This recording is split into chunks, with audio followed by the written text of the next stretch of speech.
This is Kimberly Rice, and you are tuned into the Secret Sauce Marketing Tasting Show, the groundbreaking podcast for business bosses, professional women, and anyone who is hungry to learn how to create the career, business, and life of their dreams by charting their own course.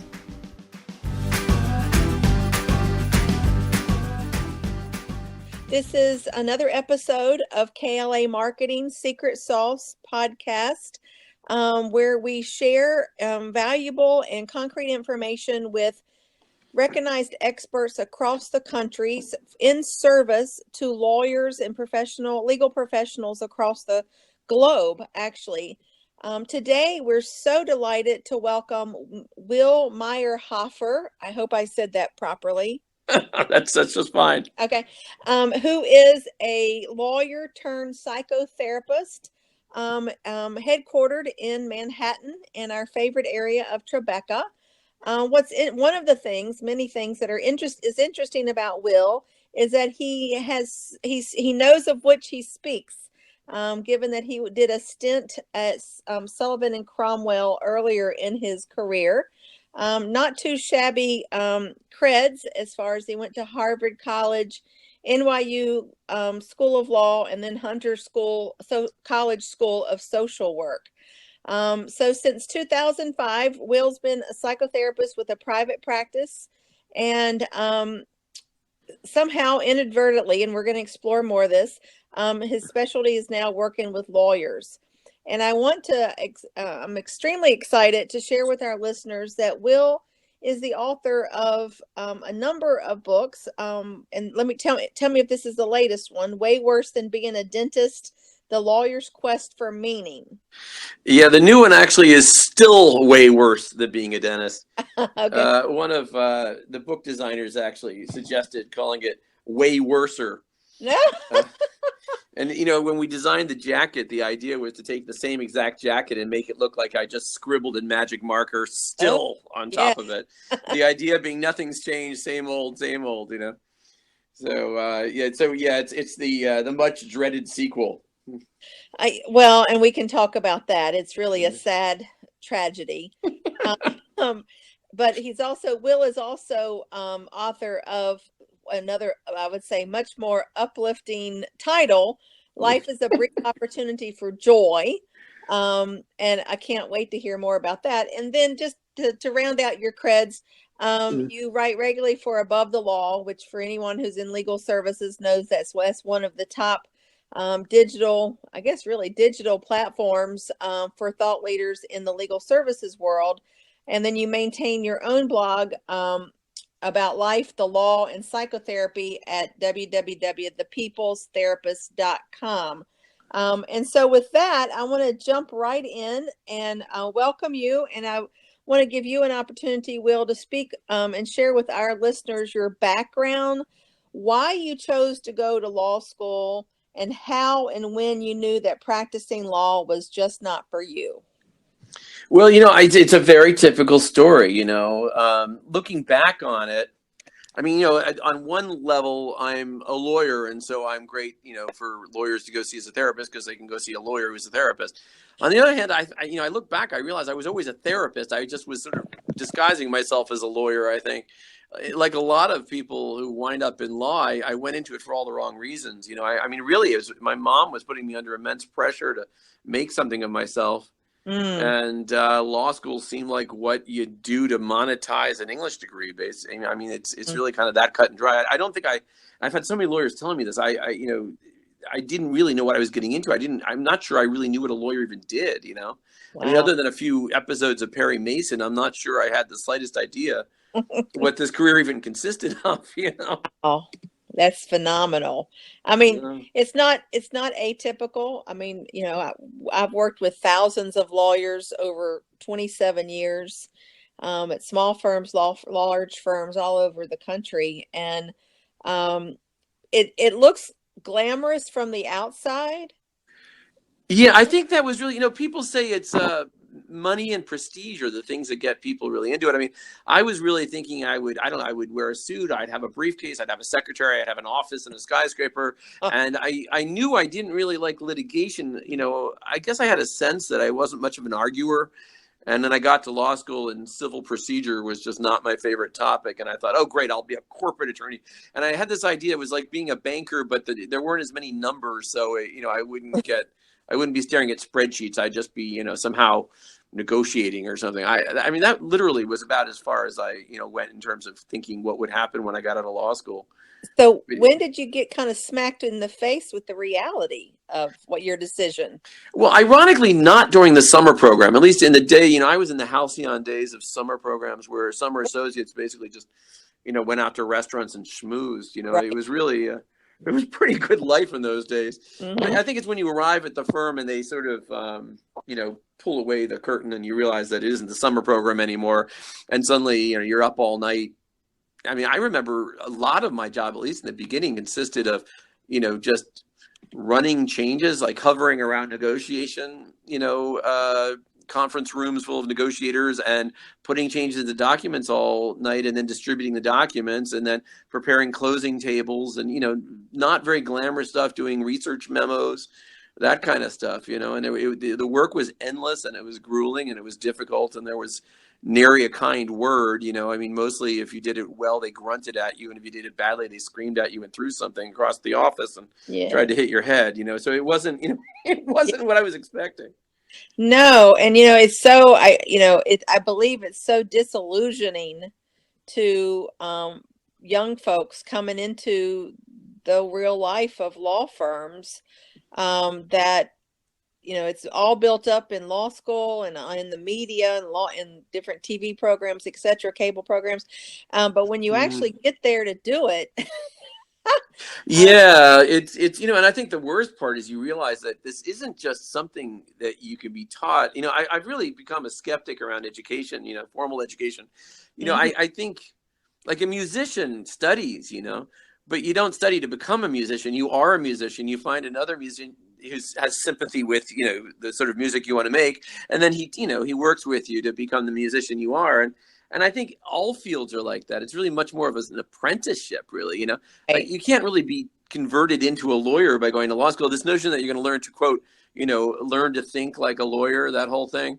It's not really the way it works. You are a lawyer or you're not. If you're really drawn to law, you'll, you might land at the firm and you'll be as happy as can be. I mean, one of the things that was a shock for me was when I started out as a therapist for lawyers. Yeah, I had a lot of unhappy people like me who were thinking, how did I end up in this? How do I get out of it? How do I change careers? How do I figure out who I really am? But I also had people who said, no, I love law. It's fine. The great, I just want to talk about my marriage or my, something else, And I've had lawyers literally sit down and say, Will, I'm not like most of your clients probably. I really love my job. I just really want to talk about how, I don't know, my retirement's approaching, or I'm unhappy because of something in my family, or, a relationship stuff, something completely unrelated, There are lawyers out there who are happy with it. It's just, they're the ones who should have gone to law school, that small percentage who I guess back in the old days before the whole legal education industry blew up had always gone to law school because they were drawn to it. Right. No, I hear you. It's well suited for some folks. And of course, it is. I mean, although look, even there you have issues. I mean, I just this morning was talking to a young attorney who's extremely talented, loves law, is really a fantastic corporate attorney, but she's running into the problem so many people are running into, that there isn't like a top anymore. Like you don't make partner, you end up in the middle as, you get special counsel or of counsel or special senior attorney or one of these weird titles. And it's just, the path isn't as clear as it used to be. And there's a lot of frustration there. Well, yes, there absolutely is frustration. I work a lot with women lawyers, and it's just just a hot mess. It's funny you say that, because frankly, a lot of the attorneys I'm talking to are frustrated with the sort of absence of a clear partner path anymore, are women, and they're getting sort of shunted off into this mommy track, and it's a real issue. It's disgusting to me. I mean, that's one of the reasons that I've been propelled to really focus my personal, in addition to our business, I focus a lot on educating and training and coaching women lawyers. Yeah. That they get, because we are women are, as you know, women are built differently than men. We're Mm, hardwired differently. We're taught to follow the rules regardless, and that can land us into a lot of deep depression and anxiety. absolutely. Yeah, Anxiety. I couldn't agree with you more. I mean, everything you're saying, I'm like, I see it every day in my practice. Absolutely. So Yeah. share with me a little bit about how you made the transition to psychotherapy from law.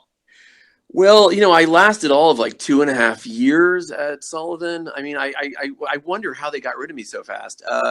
Really, they sat me down and gave me a bad review. I'd never really had a review, or at least nothing that was memorable enough to be. It certainly wasn't a bad review. And then they called me, and I didn't think anything of it. And they were like, "Okay, well, you have 6 months to get out of here." Mm, And I mean, it was. I had one person I worked with who didn't like me, but she was notorious for going through associates. Like she gave really bad reviews. mm-hmm. But I mean, it was other things too. I think I was depressed and miserable, and I'd gained about 50 pounds. And I mean, I was really obviously miserable and not taking to the place. And I think they sort of liked me. I was a sort of charming, funny gay guy who was a bit of a, mascot or something. They used me for the diversity and the summer associates and things like that. So I don't think I was, hated or anything like that. It was more like I was a nice kid who didn't seem to be working out. And God knows they were right. I mean, it may be as simple as, I took 2 weeks vacation in the summer. And I think that probably I was so, I took them at their word when they said you had 5 weeks vacation. I said, or 4 weeks or whatever they gave us. I took it. Right. And I wonder whether that was enough to do me there. I was just having that conversation with someone, but for whatever reason, they did it. They did it rather gently. I mean, they gave me 6 months to get out. I think their assumption was I'd be gone in 2 months because I just go to another firm, and that was what one did. They Right. even offered me outplacement counseling. I mean, those days they really made it a very gentle Mm-hmm. nudge, and to everyone's surprise, I went to the outplacement counselor, Mm, and then I told the guy, "Look, I don't think I can do law anymore. I mean, I'm really falling apart." And he said, well, in that case, your change of careers is really a big deal. You'd have to talk about networking and really thinking about, what you want to do and all that. And he was wonderful. He really helped out. And I networked like a maniac. And I spent 6 months frantically trying to figure out, what I could do next that wasn't legal. And I wound up a marketing officer at .com, at barnesandnoble.com. mm. And the odd part of it is he said, well, what are your interests? And I said, well, I like books and I like to listen to music. I mean, how vague could you possibly be, right? And he said, well, okay, books and music. So look at bookstores and publishing and music companies. And, and I, 6 months to the day, literally, I was sitting at barnesandnoble.com selling books and music. So, sometimes with clients when we're brainstorming about, well, what do you want to do if you don't want to do law? I say, look, it can be something pretty, it might sound silly. I mean, I had one guy say, well, I like ice hockey. And we found him a job in the NHL. So, Wow. he said something, but you can't make a living at that. And I said, well, before you say you can't make a living at that, think about it. I mean, ice Right. hockey is an industry like any other industry, and someone's making a living at it, right? So, maybe you can make a living at ice hockey. And sure enough, he found a job. He's making a living at ice hockey. So I've had that happen over and over again where I say, what really interests you? And they say, baking the perfect scone, but you can't make a living at that. And sure enough, the woman owns a scone bakery. So, one thing with lawyers is they don't realize that how many jobs are out there because they've been told that everything is this very narrow funnel. If you're Mm-hmm. not good at math, then you can't be a doctor and you shouldn't be a banker. So go be a lawyer. Right. It's, I mean, it isn't that simple. People do an awful lot of things for a living. You'd be amazed. Well, I find it, I mean, as long as I've been working with lawyers, and oh, by the way, I'm also married to a law firm owner. Mm, So I get it. My mm, whole world is law. My stepdaughter just graduated law school and passed the bar. And mm. one of the things that I've never been to law school, and it's not something that I ever aspired to do. But one of the things that I swear, law school is like a pasta maker that you go in, you start with Yeah. like as a bubble of dough, and somehow or another they churn you and turn you, and you come out so cynical, and you start from the position of no.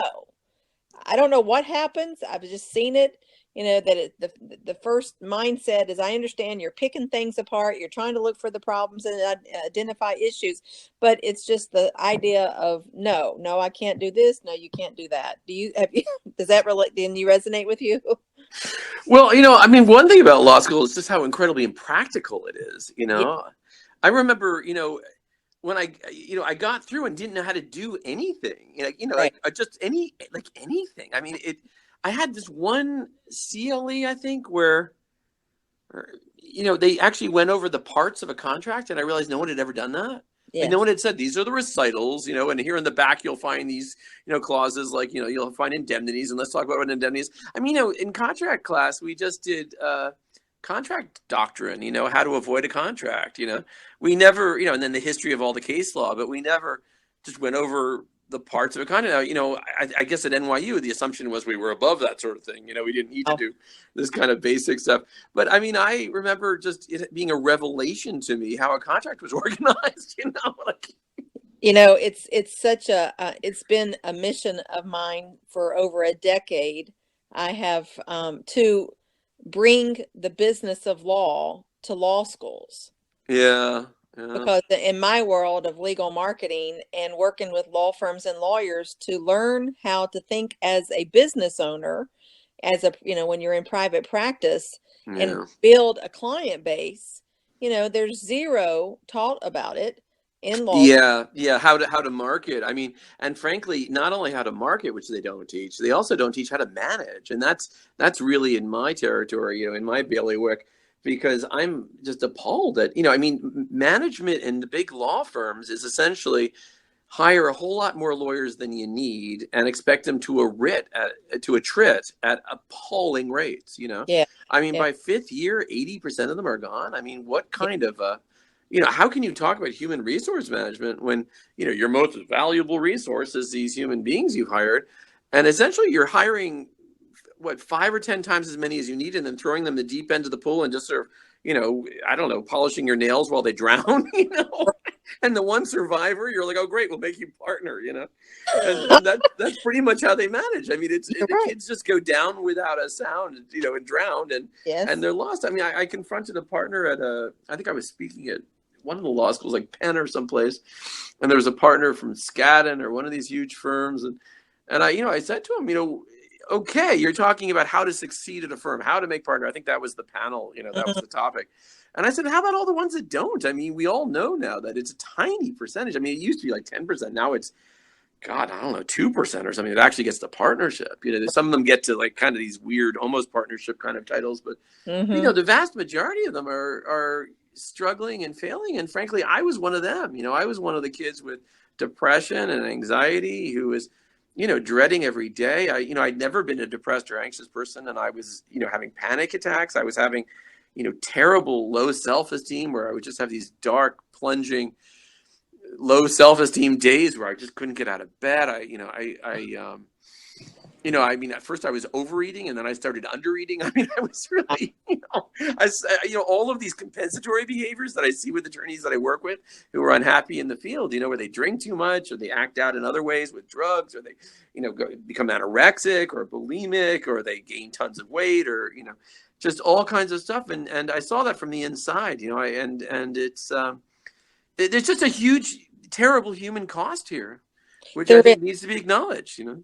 Well, where do you think? I mean, I shared that article with you yesterday Mm, about the widow of a big law attorney um, mm. who took his own life for all the reasons that you're just mentioning: anxiety, depression, not feeling good enough, not feeling like he was accomplished, or he belonged in the room, or he was doing so much pressure, not providing enough resources. This is not a new story. We see this over and again. Legal Mhm. services, lawyers have some of the highest levels of depression, suicide, substance abuse, interpersonal relationship issues. So it's not new, but where do you think it's heading? I mean, to me, I mean, having been inside law firms, it's just a greed situation that law firms have an unsustainable business model. Yeah, I totally agree with you. I mean, it bothers me a little bit that every time a partner at a big firm kills himself, I get a call, Wow. and it's one of two calls, and I've had them both repeatedly. One is the legal journalists call me and say, okay, we're going to do an article on lawyer suicide. The other is a call from a law firm saying, well, we need you to sit in a conference room for 3 hours because we want to say that we have a grief counselor on premise, after this. Basically, as I understand it, kind of for liability. They want to look like they're, it's a little CYA. I mean, look, I'm an attorney. Maybe I'm cynical, but I think the firms are like, oh, we had a grief counselor available, and they both seem like strange reactions because, look, the problem isn't suicide. The problem is widespread unhappiness, depression and anxiety. I mean, suicide is still a rare thing. This guy had a history of mental illness. Apparently, I'm just from the article. I know what you know from this article. Mm-hmm. And he also had alcoholism. He was dealing with substance abuse. Yes. And, the statistics on suicide, it's not like you have the statistics on suicide sorted by profession and there's this huge spike in lawyers all killing themselves. It doesn't really look that way. In fact, the number one profession for suicide, I think, is fishermen.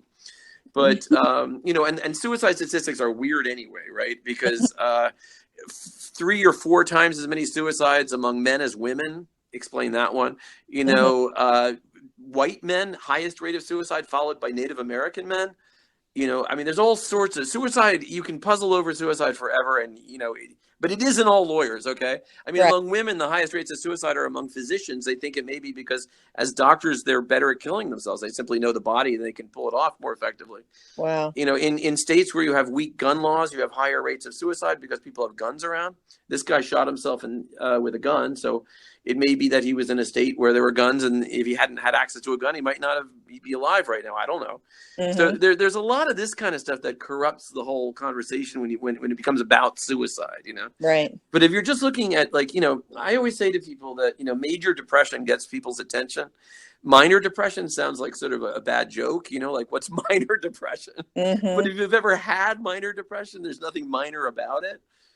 And another insight here is just, if I had to design an environment that would create depression, I would probably design a big law firm because it so promotes anxiety and depression, And the reason is that you have these overachieving pleaser people that really grow up as, I mean, let's face it, lawyers are the smartest kid in the class, are the ones who get, they're teachers' pets. They're the ones who sit in the front and raise their hand and say, call on me, call on me. I mean, I was one, Mm-hmm. And you get to a law firm and it's a whole bunch of pleasers and no one's getting pleased, There's no management. No one's saying, hey, terrific job, Bob, Instead, they're saying, yeah, whatever, give me more, stay up all night, Mm-hmm. You can work around the clock and they'll just give you more pie. The pie eating contest joke where the Right. reward is more pie. That's the lawyer joke because it's so true that you work and you work and you work and you try to please and you try to please and you try to please. And there's always someone better than you because the attrition rate is horrendous. I mean, you're never going to make partners. There's always somebody more connected or, can bring in business or can be better or God knows what. And so everyone is failing and no one is pleasing. And yet they're all pleasers. And so what they do is they blame themselves. And their, self-esteem plummets, and that essentially, in a nutshell, is depression. And also, they're panicked because they're like, oh, I'm not pleasing. How am I going to survive here? And so they get anxiety, and then they think, well, what am I going to do with my life? I've just spent all these years in school trying to get, into this field, and I'm killing myself trying to, I've got all these $200,000 worth of law debts or whatever, Mm-hmm. I mean, so they have a lot to be anxious about and a lot to be worried about, and that's who shows up in my office, anxious, depressed lawyers. And, it takes a huge toll. I mean, no, they're not suicidal, thank God. I've never had anyone commit suicide. I mean, we have to remember, suicide is a rare thing. I mean, suicide is a bit like terrorism. I mean, it's very frightening, but in real life, very few people actually die from terrorism. So it's really not a terribly serious thing, in the grand scheme of things, And, when you measure depression, you measure what dozen people out of 100,000 is a high rate of suicide. So whereas depression is, the statistics we have, and of course, depression is self-reported, and it's hard to, you can talk about the, how these studies are being done and how these numbers are gathered and all that. But one thing that comes across is staggeringly high rates of depression among lawyers. Yes, it does. And that's fascinating to me. One of the things that probably the number one thing that I garnered from that article on that Sidley term was a term I had never heard before, and that is maladaptive perfectionism. Maladaptive perfectionism. Wow. I Which, mean, the guy sounded to me just like a typical, lawyer in the sense that he wanted to do everything himself. He wanted to get it absolutely right. He wanted everyone to be very, very impressed with him. It sounds, I mean, just reading the article, like you did, my sense was that this guy, they were understaffed. So mhm. what he did is he just took over. He did everything. He wasn't good at delegating. A lot of lawyers don't know how to delegate. Their sense is, I can give it to a junior. They'll just screw it up. I'll do it myself. And they also, I guess, have this idea that everyone's going to be standing around going, "Wow, he's terrific. He's amazing." Just applauding them. And in fact, good managers, the absolute first thing they do is mentor, inspire, motivate, and delegate. Mhm. You build a team, and that's how you're an effective lawyer. The idea that you're just so good you're going to do it all yourself is never going to work. I have this conversation a lot with lawyers, saying to them, you realize that if you're going to be effective here, you have to be able to amplify your efficacy by bringing others in and building a team. You can't do everything yourself. Right. So I don't know, when I hear that crazy term, that phrase, I guess what I see is somebody who was trying to do everything himself, and it sounds like that's what this guy was trapped in. This just crazy workaholism. How do you, in your practice, when you share this reality check with your patients, what's the general response? The amplifying the efficacy with leadership and delegation. Well, hopefully they can see it. I mean, the funny thing, of course, is you wonder about self-selection. I mean, a lot of the lawyers I work with, they found their way to my office, which Mm-hmm. says they have enough insight to think, gosh, maybe I need to talk, maybe I need to, get some perspective and some insight. So, they a lot of them agree. I mean, I have one guy who's like, you're right. I mean, I'm going to kill myself if I try to do this all by myself. Mm. I wonder, but I do know there are plenty of lawyers who aren't in my office and who aren't having that breakthrough and who are trying to do it all by themselves. So I've had some people who seem like they work themselves to death. They're real gung ho workaholics, and I've had to sort of slowly sort of suggest to them that maybe this isn't the way to do things. I mean, I recently had, I'm thinking of all these cases. I see dozens and dozens of lawyers. Sometimes what happens is the burnout gets so bad that they kind of go into like a collapse, Mm-hmm. like something like a nervous breakdown or I don't know, something where they just can't stop crying or, just some really severe burnout. And that's when I start to explain to them what burnout is, and essentially what burnout is, I call it the finish line problem. It's when you're running a marathon and they say, "Great, you did really well. Here's another marathon," and you're like, "Well, I thought I'd rest, before I." And they're like, "No, no, no, it's starting right now. Again, it's another marathon. Here you go." And then you Mm. run that marathon, and they're like, "Hey, terrific, you won. Hey, here's another marathon." And you realize, well, I can't just keep running marathons. I mean, there has to be a finish line, right? You have to stop and rest. And the problem is lawyers, sometimes don't get that. And they Yeah. just run race that, you go to trial and then you finish. Oh, there's another trial and you do that. And there's a big brief that he's written. You do that. And there's no break. I talked to some lawyers. When did you last have a vacation? They're like, well, more than, 1 or 2 days, probably 3 or 4 years. I just almost fell out of my chair the first time, someone said that to me. I thought that you can't survive. I mean, do you really think you're going to survive 3 or 4 years with no vacation? But Right. it's like, they don't get it. So hopefully they start to understand why you need a vacation. They've experienced the horrors of burnout. I mean, burnout triggers a kind of emotional dysregulation, a kind of chaotic emotionality, which is very upsetting to lawyers because, I mean, they're usually fairly controlled people, and suddenly they can't stop crying in their office, or they have a meltdown at their secretary, or they're screaming at their wife uncontrollably, and they're thinking, this is not me. What is happening to me, And then they get the message. And that's when hopefully they start to realize that, I'm not just saying this because, I used to be a workaholic too. Look, I used to build crazy hours. I know what it's like. And there's kind of a high that comes from it and kind of almost a pride in it, almost this machismo where you're sitting around the lunchroom bragging about how you worked all night. Ugh. But Did the you other get side of that is the college and burnout. law school? The what? So didn't you get enough of that in law school and college? Well, the funny thing is, law school and college were easy for me. And I talked to a certain number of lawyers and they're like, yeah, it wasn't that hard. I mean, law school's a walk in the park if you Yeah. really, I mean, we're good at school. That's what we do, right? I mean, I sailed through Harvard with high honors, I mean, I went to law school. It was just more of the same. I got A's. It wasn't that hard. I mean, the one thing I'm good at is going to school, and you start to realize that isn't really a skill, that's just, I mean, what do you do with being good at going to school? You become a perpetual grad student? I mean, I think that in the old days you would become an academic, right? Wow, could have gone into teaching. So, Yeah. what with where we are, with the state of where we are in this Yeah. really a very tragic state of being, where do you think that it's heading? It's interesting. It's hard to see the future. I've talked to a lot of lawyers about this. A lot of lawyers are frustrated with the fact that partnership at this point is an M&A phenomenon. It's essentially a rainmaker job. So what the firms are doing is parking the really talented lawyers as of counsel and Mm-hmm. just using them as service people, essentially. Mm-hmm. And a lot of them are getting frustrated with that. Some of them are heading in-house. Some of them are starting to sort of start their own firms. And I guess the most interesting thing here, all right, if I had to make a prediction, I'm just going to go ahead and put on my magic hat and have, predict the future here, or my crystal ball.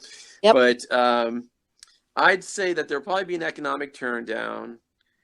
Things will sort of blow up. There will be layoffs at firms, and you'll see a lot of entrepreneurism, which happens during recessions. And there'll be a lot of lawyers concocting new ways to form law firms, and some of them will be, I think, directly counter modeled on what they experienced in big law. And they'll say, okay, we're going to build a place where you can work from home a lot.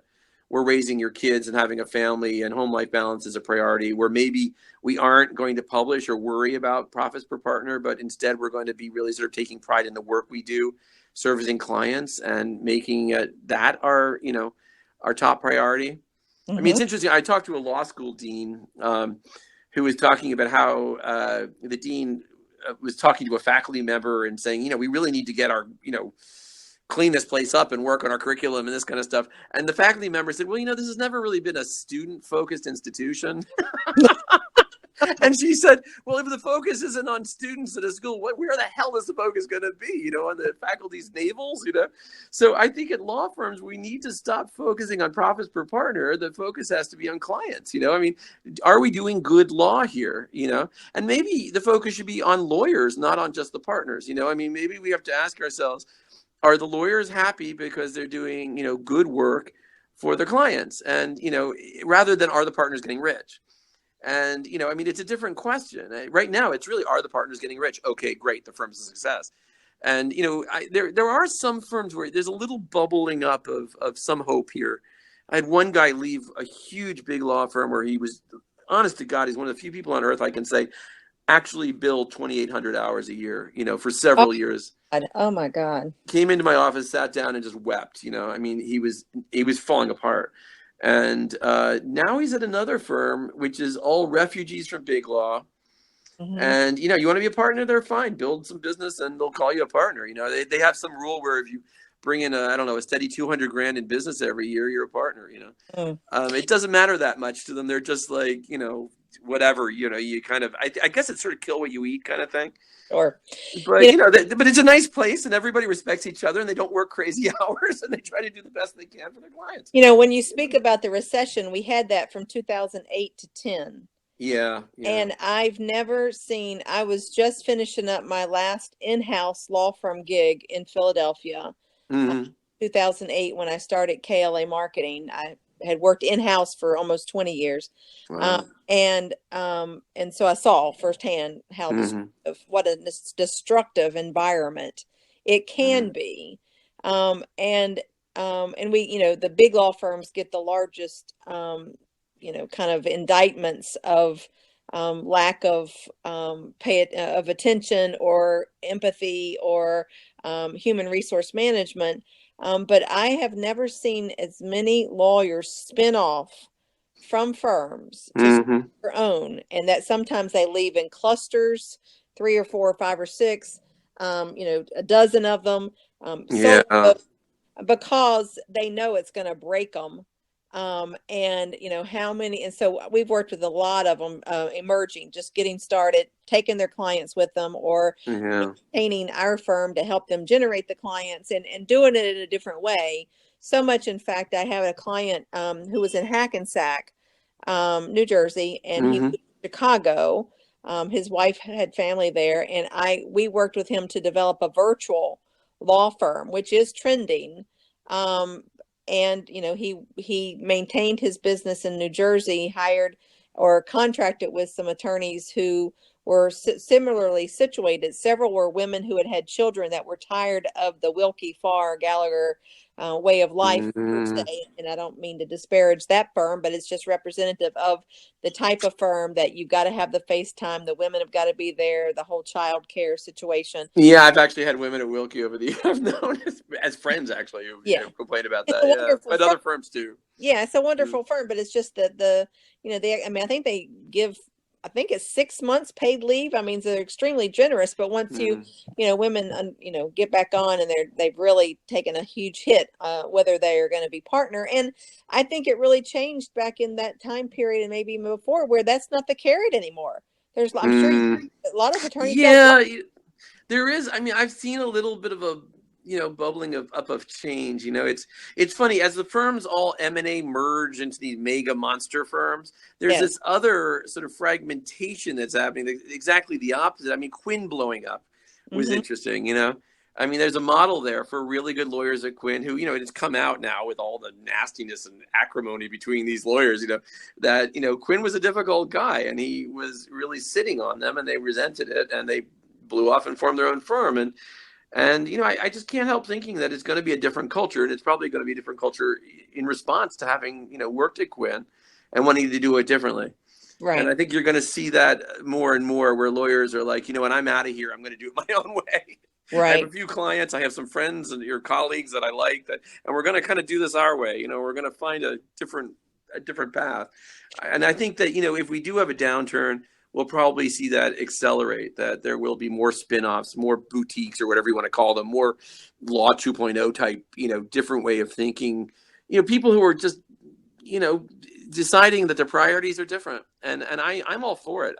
From my perspective, hopefully these are going to be kindler, gentler places where it isn't just going to be greed. There's going to be something else motivating the business. The entire system has just become, people sign up to be lawyers because they see these huge salaries.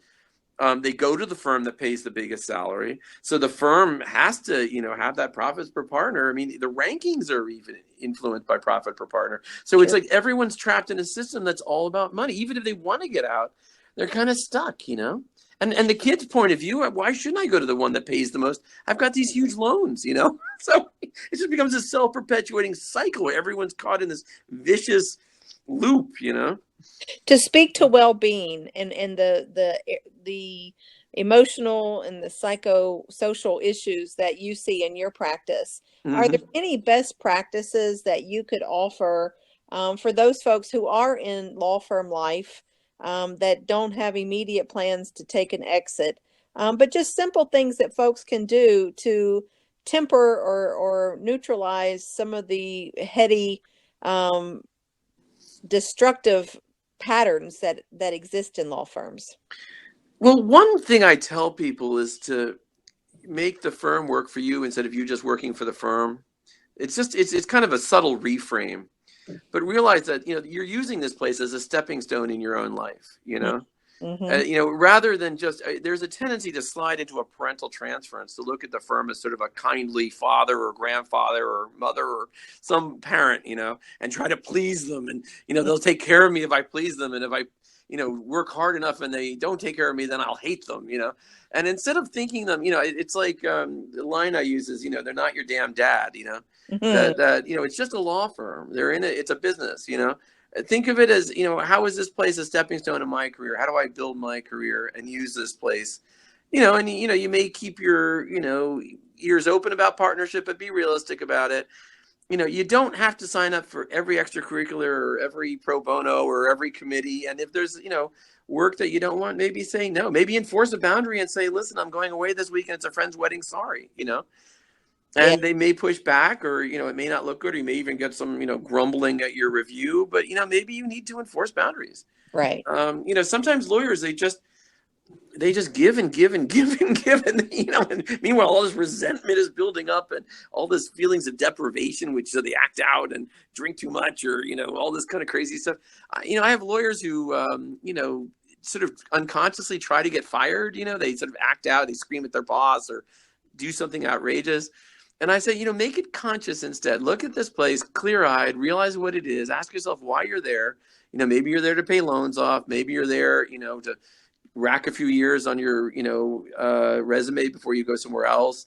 But, use them the way they're using you. Don't go victim. You're not a passive pawn on a chessboard. You don't have a lot of decisions that you're in charge of, but there are some decisions you're making too. Exactly. I think that's phenomenal counsel.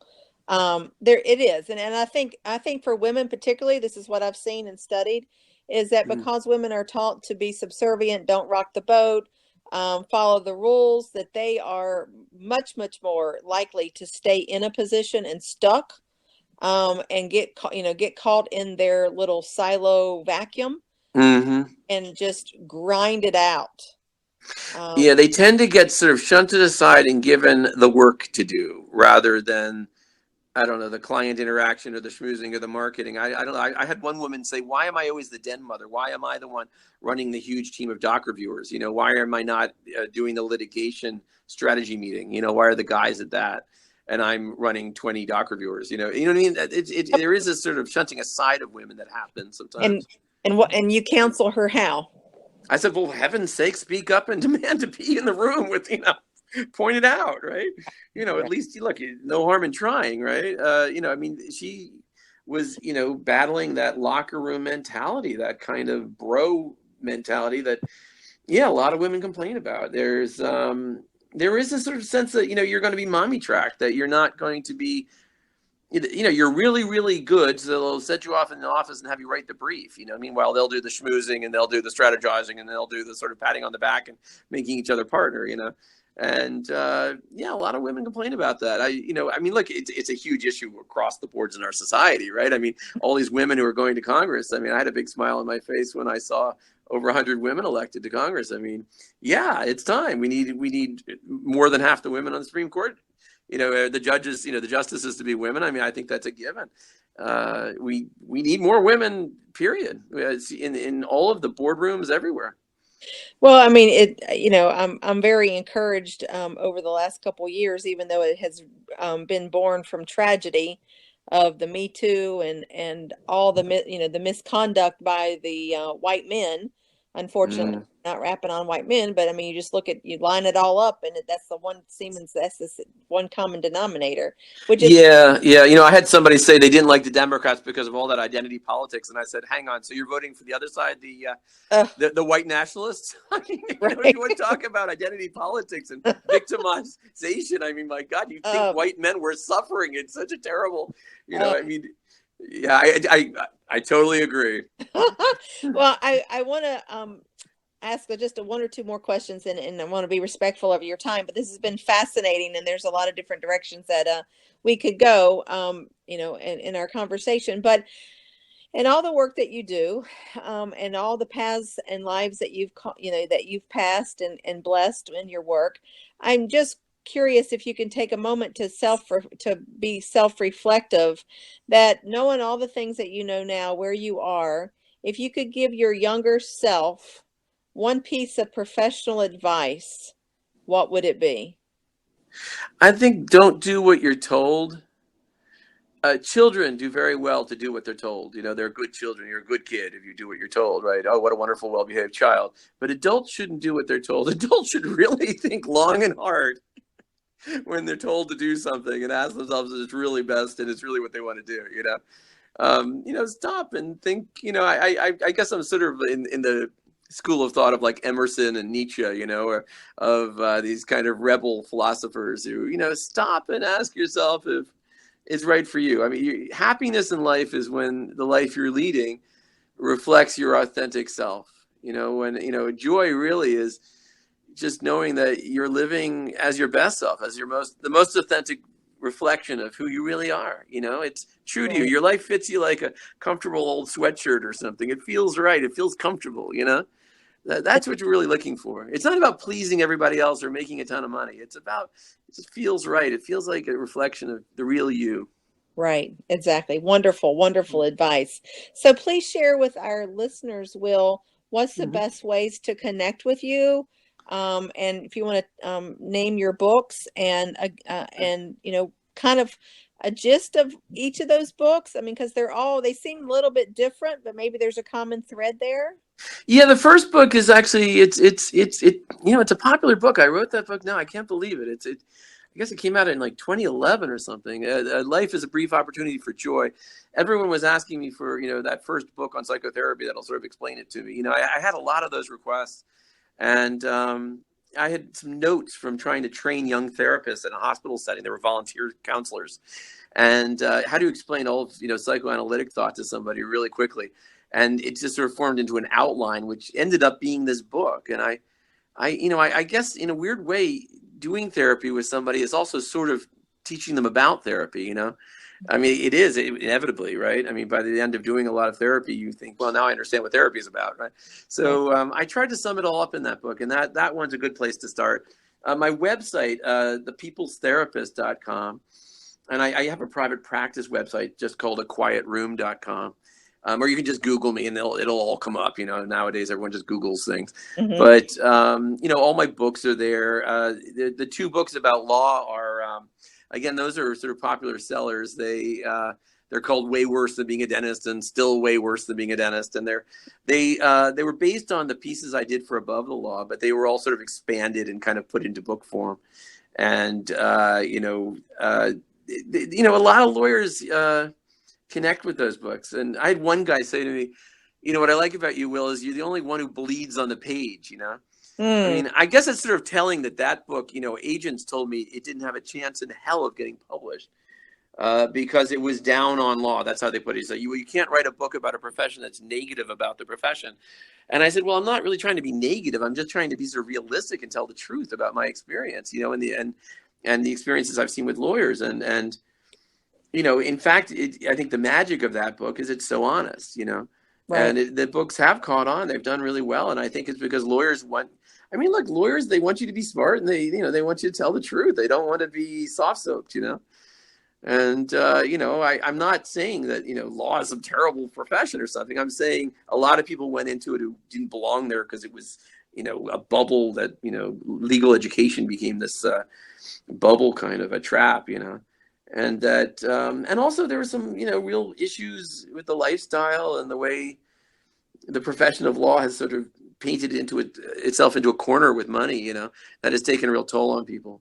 Absolutely. Yeah. So anyway, those are the books and the websites, and I have the private practice, so heck, you can make an appointment and come in and see me, right? I actually, that's what I'm doing this afternoon. I've got a bunch of lawyers coming in, so if you want to come on by, and I'm pretty relaxed. I have to be with lawyers' schedules, so I see a lot of people early in the morning, and I don't demand that you come every week, and I try to be flexible and just basically, I think I have a 24-hour notification to cancel or reschedule, which, most people have like 74 hours or a week, but right. I'm like, that would never work with lawyers. No. So, I say, look, just try to give me a day, just give me a heads up, and I'll, I can always get some other lawyer in your slot, Well, listen, this has been so delightful and insightful. I certainly appreciate your time and your willingness to share with our listeners. And law, thanks for having me. Yeah, law is, I think, an admirable profession, and I think everyone has to kind of find their own way through it, and there's no one way. Yeah. Well, I mean, it's also a really wide field. I mean, you look. I work with tax lawyers and trusted estates lawyers and litigators and insurance defense people and corporate folks at banks, and it is a pretty wide net. I mean, and there are a lot of different personalities. I mean, that guy in the courtroom who's a real actor, and a real showman is very different from that introvert who's writing that appellate brief in her office alone, Exactly. Yeah. Well, listen, thank you so much. And I look forward to maybe, future podcast, and all the best in your practice. Oh, thanks so much. It's been a pleasure. Thank you. Take care. Bye-bye.